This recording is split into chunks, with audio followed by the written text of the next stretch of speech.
from nothing has come everything. From death has come an incredible resurrection. We all already believe in the resurrection of Christianity. Christianity was dead and buried on Good Friday. And since Easter Sunday, it has been growing like an expanding universe. What was the bang? Hi, I'm Glenn from Speak Life. We like to see all things through the lens of Jesus. In fact, through the lens of Easter. I think we live in an Easter-shaped reality. Whether you're a Christian or not, whether you believe Jesus rose from the dead or not, you lean into a death and resurrection narrative on a daily basis, and I want to show you how that's the case. And so we've got this series called Easter is for Everyone. So we looked at stories and the redemptive arc in stories. We looked at relationships and the way reconciliation worked. We looked in the psychological realm about the way that recovery works.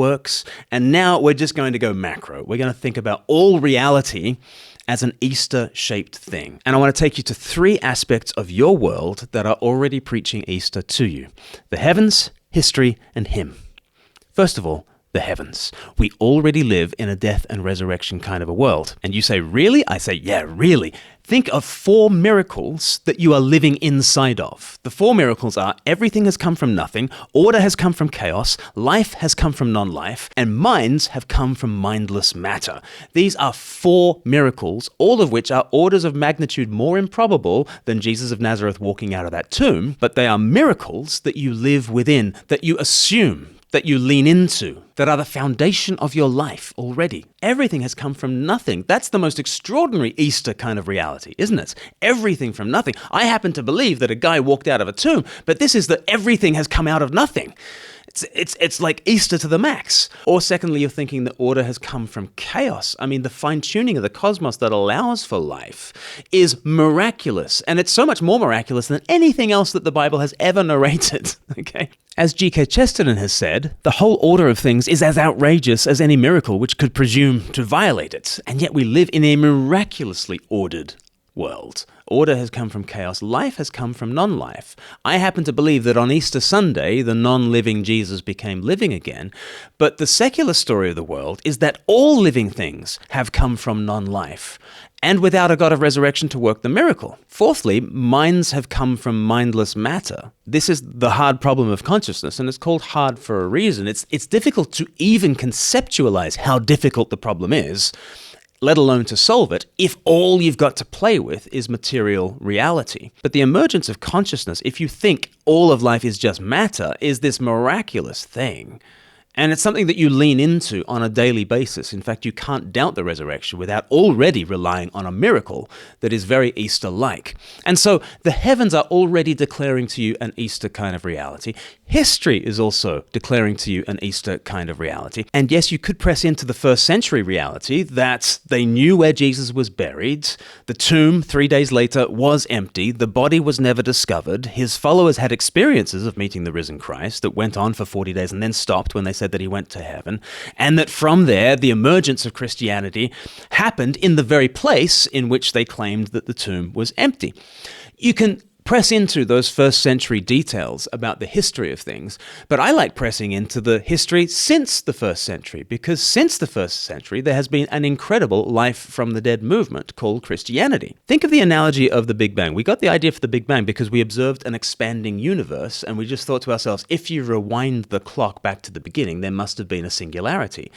You can do the same thing with the expanding universe of Christian civilization, aka the church. The movement of Jesus has been expanding all around the world down through history. It's absolutely the most disruptive, the most influential, the most enduring revolution in human history. As the historian Tom Holland has said, if you wind back the clock to its origin point, where do you find yourself? Well, you find yourself in about AD 30 at the foot of a cross where Jesus, the leader of this revolution, has been killed in his 30s, and he's surrounded by losers and no-hopers, and you think, well, this is an unpromising beginning. And yet from nothing has come everything. From death has come an incredible resurrection. We all already believe in the resurrection of Christianity. Christianity was dead and buried on Good Friday. And since Easter Sunday, it has been growing like an expanding universe. What was the bang? Because without the actual resurrection, you have difficulty accounting for this expanding universe of Christian civilization that you live within. So history is telling you you live in a life from the dead kind of history. But then the final H, Him. This is where I want to bring this series.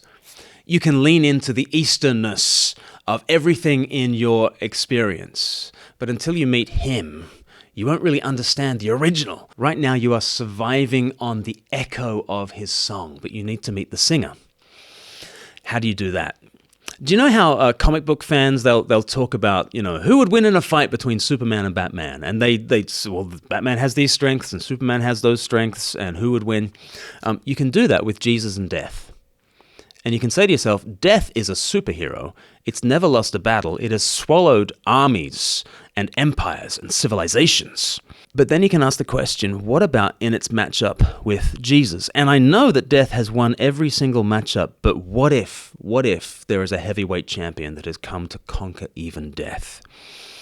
And you encounter Jesus in the Gospels and you think to yourself, could he be bigger than death? And at the same time, you're asking the same question as, could hope be bigger than despair? You're asking the same question as, could reconciliation be bigger than disconnection? You're asking the same question as, could freedom be bigger than fear? You're asking the same question as, in this universe in which life has come from the dead, maybe it's Jesus who is the resurrection and the life. Maybe he is the light. Maybe he is the enlivener of everything else. And when you encounter him in the Gospels, Christians are those who say, yeah, I've met a guy. And he gives me the confidence to believe that love is greater than hatred, and to believe that hope is greater than despair, and to believe that freedom is greater than fear. And I look at Jesus in the Gospels, and I think I'm looking at the original. I've heard the echo of the song. I am now encountering the singer. Would you open up the scriptures and have a look at him? Because without him, I guess death is Lord, isn't it? Death always wins. But have a look at him and think to yourself, well, maybe with him, maybe there is hope. Maybe there is love. Maybe there is freedom. Maybe Jesus really rose from the dead. Maybe Jesus is Lord. That's the journey that you can go on this Easter. And we've got a way in which you can encounter this Jesus. You can go to 321course.com and you can do the course 321. We would love you to encounter Jesus and then to see life the way Jesus sees life, to see his vision for God, his vision for the world, his vision for you. Start an account, log in, it's completely free, we won't spam you, but this is a way of either refreshing your Easter faith or perhaps encountering it for the first time. We would love you to do that. Thanks so much for joining us at Speak Life. Please do give this video a like and a share, and why don't you subscribe to the channel because we'd love to see you on the next one. Thank you.